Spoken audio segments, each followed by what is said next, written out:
All right, so this video is not really meant to be a review necessarily. It's more of, I guess, just things to consider as far as your EDC goes.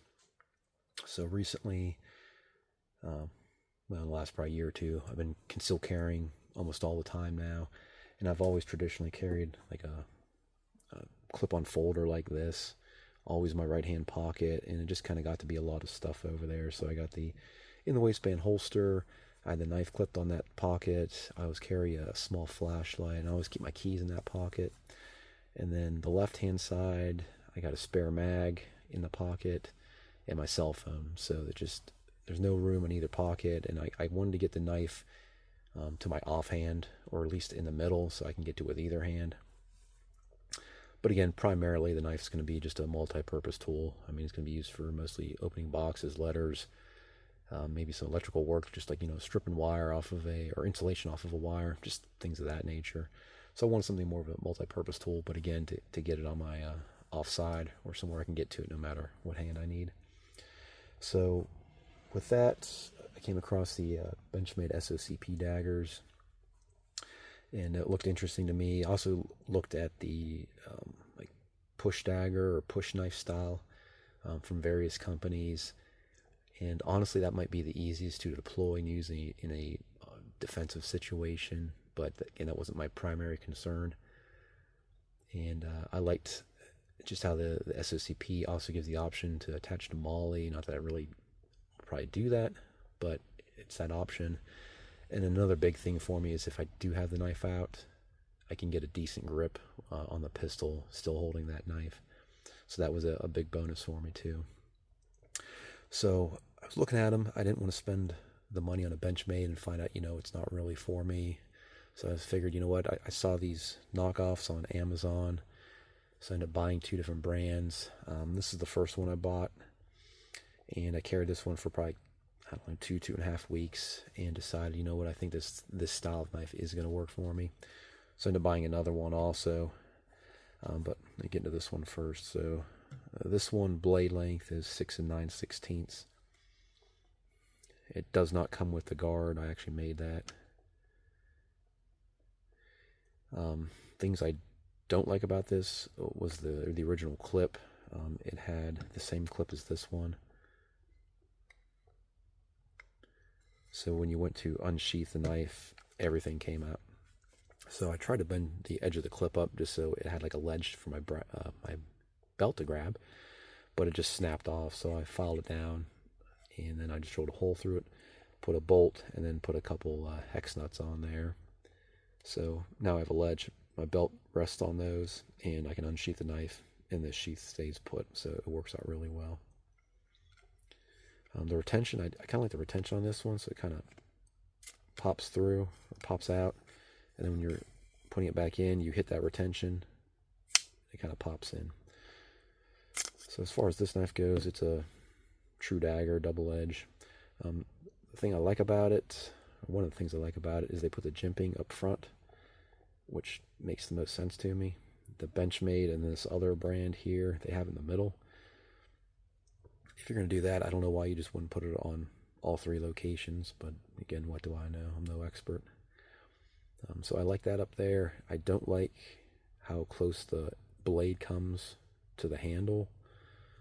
So I don't have large hands by any means, but if I really squeeze down, I mean, I'm right up on their edge. I don't think it's ever going to actually cut me, but I could see someone with bigger hands. It might be an issue for you with this particular brand. So that's something to look for or consider. One other issue with this, even though I like the retention, the problem is it rattles. Hopefully that comes across in the microphone. I never had an issue rattling when I was carrying it. I'm assuming because my skin's pushing against the backer here and then lodging the knife against the sheath. I could see potentially if you're a really thin person, maybe it might rattle. I don't know, maybe the shirt would keep it from doing that. Or probably more likely if you have it attached to MOLLE, I could see maybe having a rattling issue there. So just something to consider with this knife. Alright, so this is the second one I bought. I never carried this one because the main issue with it is there's almost zero retention. So I don't know if this is just a defect from the factory. I'm actually waiting for a replacement to come to see how that one is. But yeah, like just almost zero retention. And most of the time when I turn it upside down, but it's probably not going to do it now, it will fall right out. I mean, if you shake it just barely, it'll come out. And like I said, most of the time if I just turn it upside down, it will come out, and you see how far it comes out there. But yeah, it's almost no retention. The clip is terrible. Obviously it's not going to stay put. If you're trying to, well, this might actually work because there's no retention, but you don't want that, obviously. So this knife, if I didn't mention it before, this is 7 1/16 total length. So again, this is like the Benchmade to put the jimping in the middle. I'm not really sure why. The thing I like about this one is that no matter how I hold it, you got plenty of distance from the blade to your hand. Now this one is a spear point, so it's a single edge where the serrations are, which I kind of prefer. I'm not really huge on the serrations necessarily, but again, kind of being a multi-tool, maybe that would come in handy at some point, and it's cheap, you know. If you butcher them, you know, feel like sharpening them, you always buy another knife, just beat it up, get another one.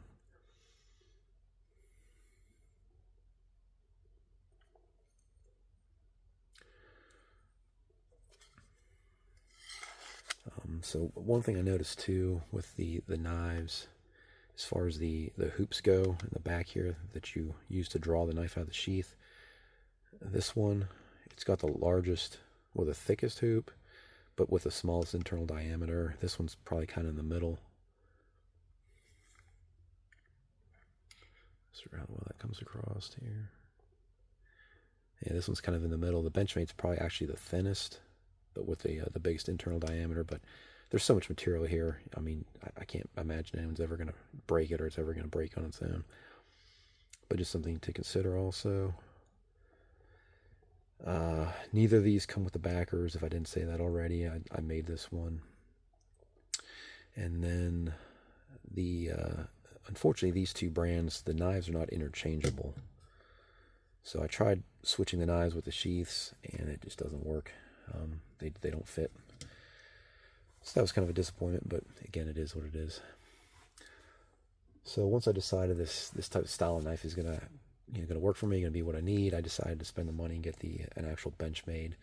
So I ended up going with the Benchmade Mini. Again, this does come with the backer, it comes with the hardware. However, it's a leather backer. I took that off. I figured, you know, especially in the summer, you know, it gets wet from sweat, and it's just gonna hold that moisture and odor, and you know, it's just gonna ruin it. So I made one out of silicone using the factory hardware. This does have a nice clip, so it's got those little teeth, so it holds onto your jeans. You know, you can slide onto jeans. I've slid onto gym shorts before. I was able to deploy the knife without any issues. Now it's gonna shift because the fabric is gonna stretch or move, but the knife will come out of the sheath without, you know, the sheath coming with it. And then with jeans, you know, under a belt or whatever, it's super secure. Retention, it's consistent. You know, putting it, whether you're drawing the knife out or you're putting the knife back into the sheath, you hit the retention, and it's consistent all the way until it's sheathed. Again, all the way till it gets to that point where it's coming out. So like I said, this is the Mini, and this is the spear point, so it's a single edge. Again, they put the jimping in the middle. Again, I would have preferred it up here, or maybe just have it in all three locations. It's not that aggressive where it's going to, you know, hurt your hand or anything. This is nice because you can choke up on it if you need to. You know, holding it, you got plenty of room to the blade, no issue. And as far as the two copy knives go, they're similar in width, or I guess basically identical in width. The SOCP is thicker.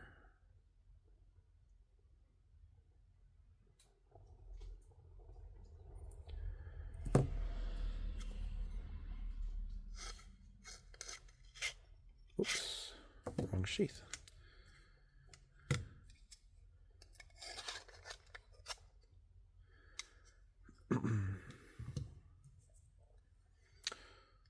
So again, I would highly recommend if you're thinking about an SOCP dagger.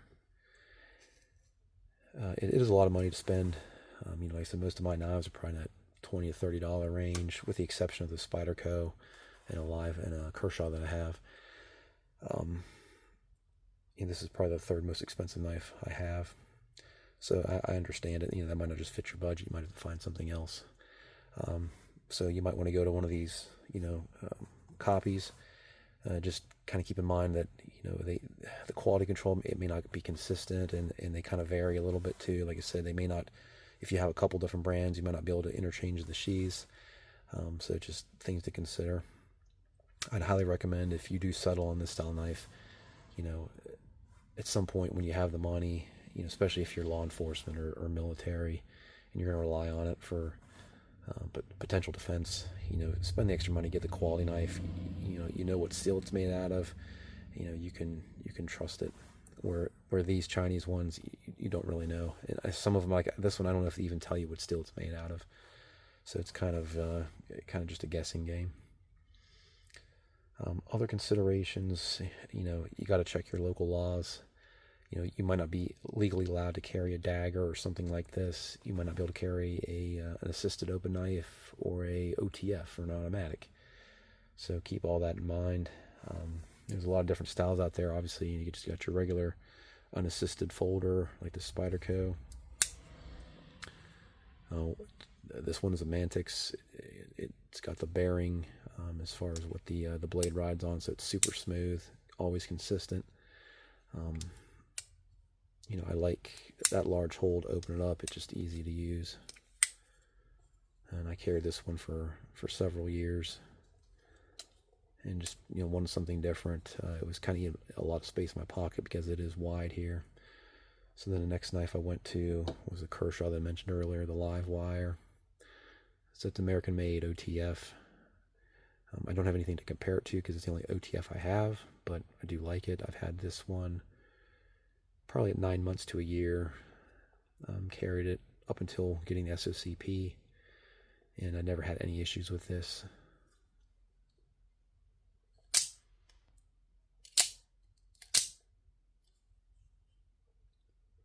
I've never had it fail to deploy the blade, never had it fail to retract the blade, and I'm sure it's probably full of pocket lint, but I've never taken it apart, never cleaned it, never blew any compressed air in there, nothing at all. And it's always been 100% reliable.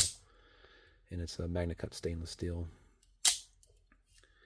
So that might be something to consider, again, if your laws allow it. The one reason I went to something like this is I have a tendency to, when I'm cutting something open, I'll open up a box or a letter or whatever, and I tend to kind of leave the blade out. Unfortunately, it's something I should get away from, but I'm just such in a habit of doing it.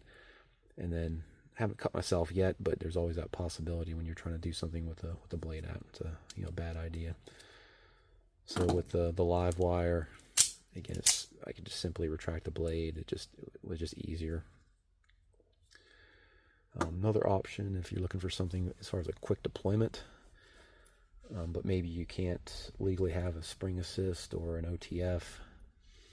Another option is maybe something like this Kershaw. So this is a Kershaw knife, but it's using an Emerson design.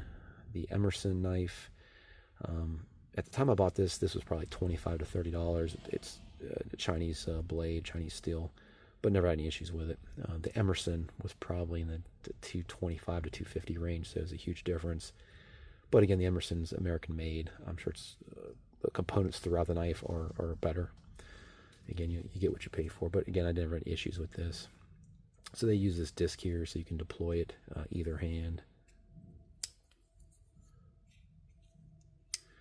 And I guess Emerson's design, I guess they're the ones that came up with this kind of hook up here.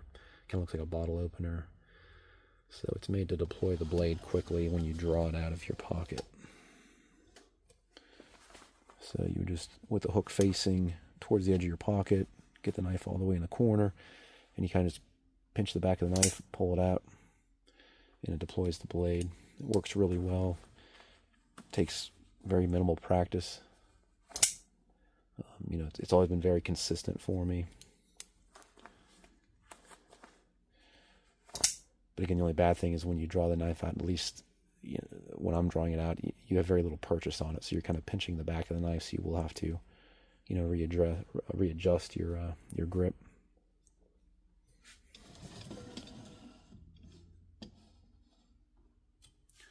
But again, you might be limited with what you can legally carry, so this might be an option for you.